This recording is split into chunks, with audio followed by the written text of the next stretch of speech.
This is John Watson. I'm happy to answer another question. The question we have today is, okay, look, I've already been foreclosed, so how can filing a Chapter 7 bankruptcy help me now? Well, to answer that question, we have to look at what are some possible negative consequences. So, first of all, it can be that we owe a deficiency. That is, the amount we owed at the time of foreclosure, let's say was $300,000. But the house only sold for $200,000. Well, there's a $100,000 deficiency. The other thing that can happen is that we can be sued to evict us, or the technical name is an ejectment lawsuit, to get us out of the house. So let's talk about these one at a time. So if I have a deficiency, how does bankruptcy help me? Well, it can wipe out that entire debt, that entire deficiency. So we have folks we represent that they maybe had a deficiency of $5,000. Well, maybe that's not that troubling. Certainly you wouldn't file bankruptcy over something that small. But we also have people with deficiencies of $500,000. Well, now that's a different situation.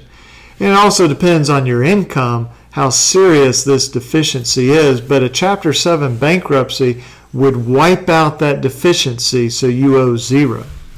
Well, what if you've been sued for ejectment? In other words, to kick you out of the house.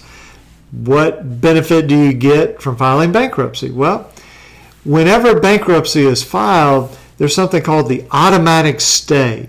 It just tells all your creditors, all the debt collectors, and this would apply to lawsuits against you as well. It says to all of them, freeze, just stop for a moment.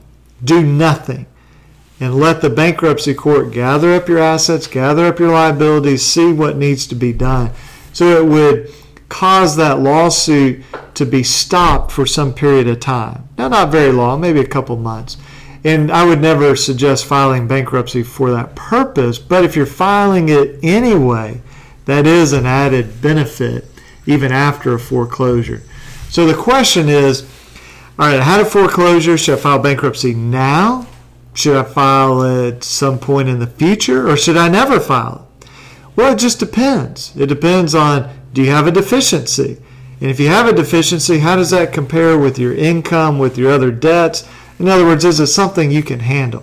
So if you make $100,000 a year and you got a $10,000 deficiency, you could probably take care of that without filing bankruptcy. But what if you make $40,000 a year and you have a $300,000 deficiency? And there are people in that situation.